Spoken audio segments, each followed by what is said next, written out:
Muy buenas noches, bienvenidos a Primer Círculo. Un acontecimiento, un riesgo muy importante que tiene el mundo hoy es una posible conflagración, una posible guerra entre Rusia y los aliados occidentales en torno a Ucrania. Y para discutir este tema hemos invitado a una experta, a la profesora Beata Boina. Beata, bienvenida. Buenas noches, Carlos. Un gusto saludarte a ti, Federico, también. Bienvenida.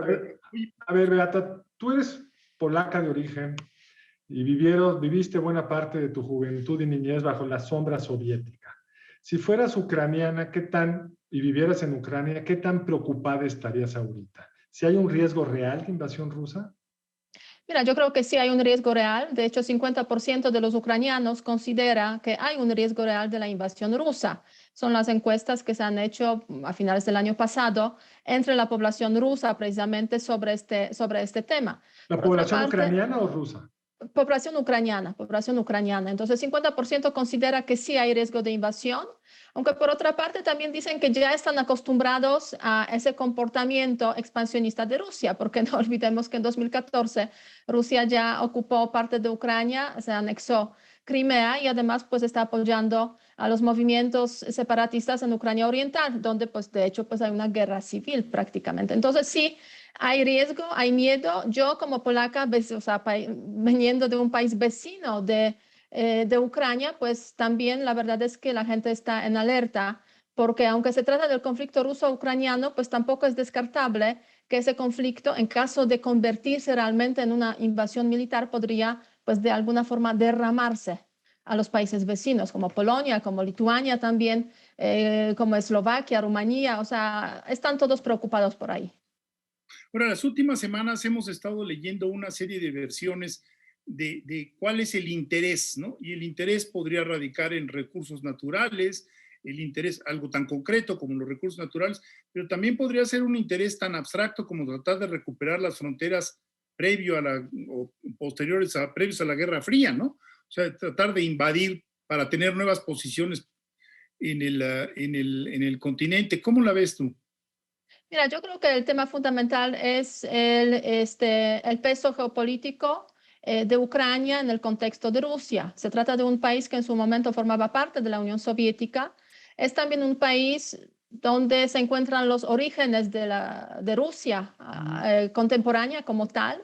Es un país con una vinculación muy fuerte con Rusia y la verdad es que Rusia no quiere soltar a los países que en su momento eran parte de la Unión Soviética porque constituyen una especie de colchón de seguridad para Rusia. Y ese es el caso de Ucrania con claridad, igual que vemos en caso de Bielorrusia, por ejemplo, otros países. Solamente 3 han logrado liberarse de este peso de Rusia, que son Lituania, Estonia y Letonia, los 3 países bálticos que muy temprano, a comienzos de los 90, dijeron, pues nosotros nos orientamos hacia la Unión Europea y la OTAN rápido. Así que a Rusia no le dio tiempo básicamente ponerse, puede decir, su mano encima de esos países.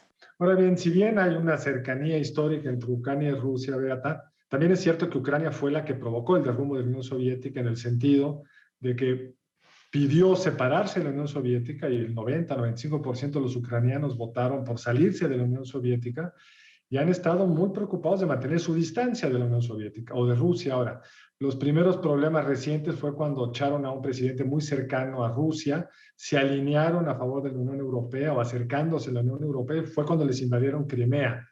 ¿Qué es lo que explica que ahorita, Beata, haya esta mayor deseo de Putin de rebalancear geopolíticamente la región? Porque llevan así pues ya muchos años.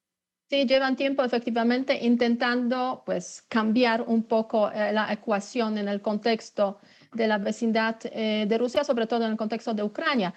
Para mí, la verdad es que sí fue un poco sorprendente lo que ha estado ocurriendo a finales del año pasado, o sea, el despliegue de las Fuerzas Armadas de Rusia a lo largo de la frontera con Ucrania y esa demanda explícita a los países de la Alianza Atlántica, a los Estados Unidos, de que se firme un acuerdo con garantías de seguridad para Rusia de que no se va a ampliar la Alianza Atlántica hacia Ucrania y otros países del espacio postsoviético. O sea, sí fue sorprendente porque la verdad es que a corto y mediano plazo Ucrania ni ningún otro país de la zona postsoviética pues tiene perspectivas de entrar en la Alianza Atlántica ni en la Unión Europea.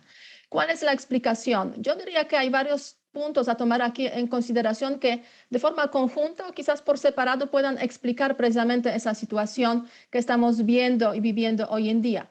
En primer lugar, no olvidemos que el año pasado, en diciembre, celebramos el 30 aniversario de la caída de la Unión Soviética. Un aniversario importante que a muchos nos alegró, pero no necesariamente a todos.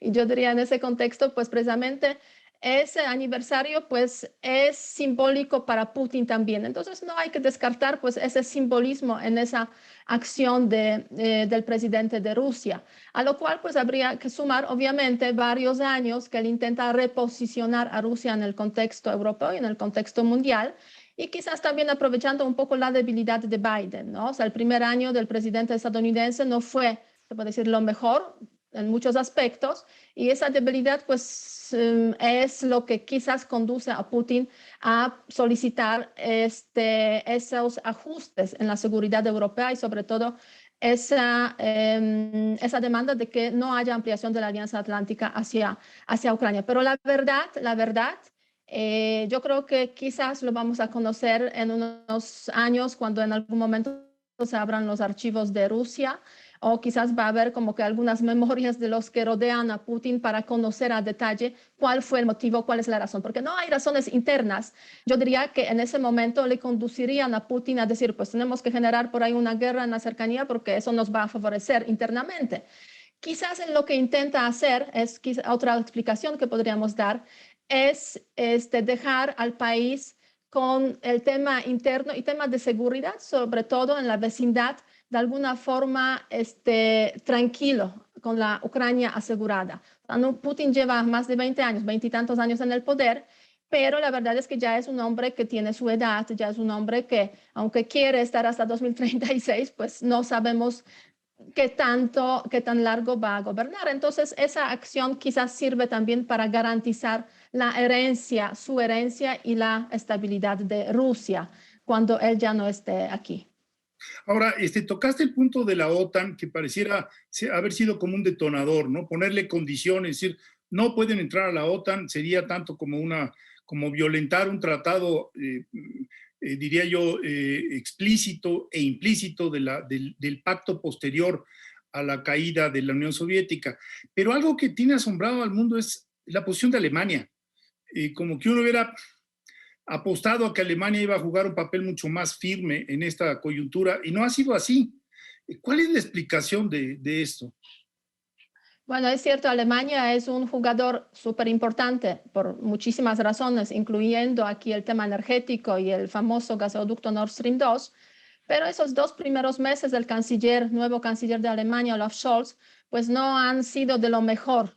O sea, la verdad es que sí han decepcionado tanto a los ciudadanos de Alemania, que ha habido muchísima crítica en los medios de comunicación alemanes sobre pues esa actitud muy poco firme del canciller, y obviamente pues también a los aliados de la Alianza Atlántica y de la Unión Europea, a tal punto que hasta los Estados Unidos y otros países tuvieron que decir en su momento que el tema de Nord Stream 2, pues la verdad es que si Rusia invade a Ucrania, no cabe duda de que se va a, digamos, frenar la posibilidad de que Rusia pueda usar este gasoducto. Entonces sí, una decepción. Creo que conviene aclarar, Beata, para el auditorio, que estás hablando de un gasoducto que va por el mar, que se salta a Ucrania, que Alemania contrató para tener gas ruso y que ha sido un motivo de conflicto al interior de la Unión Europea, y que los Estados Unidos habían hecho una serie de medidas para complicar su terminación,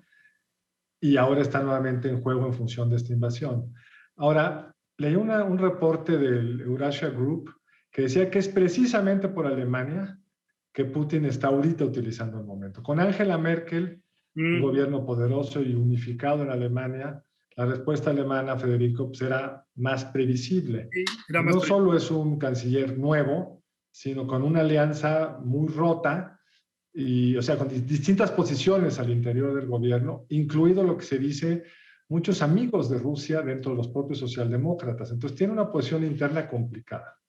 De hecho, Gerhard Schröder, que fue en su momento canciller de los socialdemócratas, precisamente pues hoy en día es el presidente del Consejo de Nord Stream 2, del famoso gasoducto que une a Rusia y Alemania, y en su momento trabajó también en las empresas energéticas rusas, Rosneft. Entonces sí hay esos vínculos entre los socialdemócratas alemanes y Rusia, las empresas rusas y el gobierno de Rusia, que la verdad es que ponen a Alemania en una situación compleja. Aunque por otra parte también es cierto que en la coalición alemana tenemos a otros dos partidos, ¿no? Los liberales y a los verdes, que son mucho más críticos con el tema de Rusia y esperan como una mayor firmeza.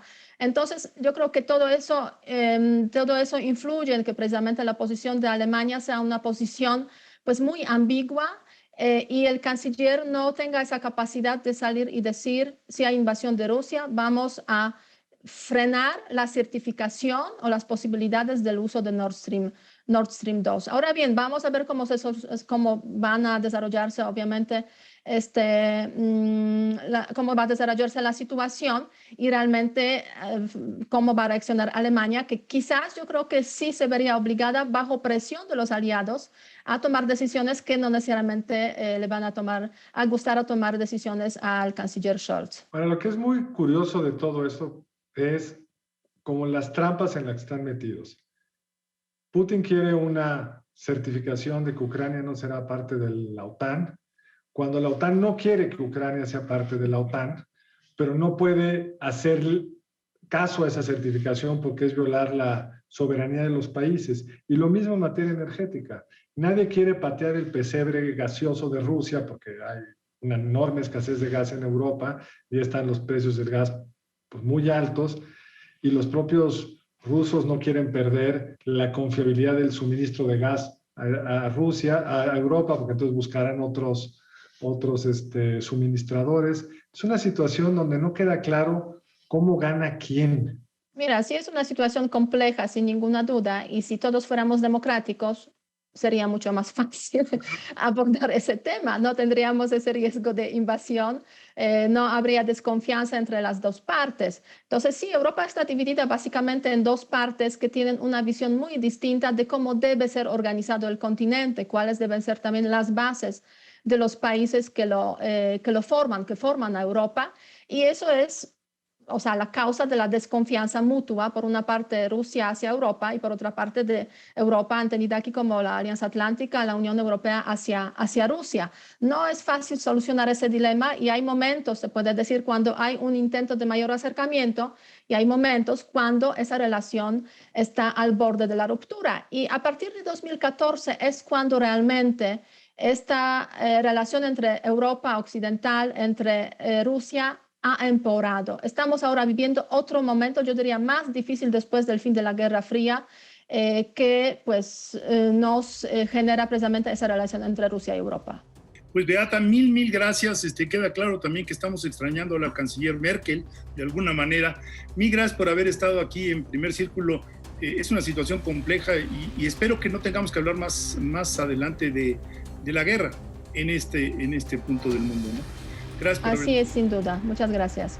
Gracias, Beata, y gracias a ustedes por acompañarnos en esta emisión de Primer Círculo. Nos vemos lunes entrante, misma hora. Buenas noches.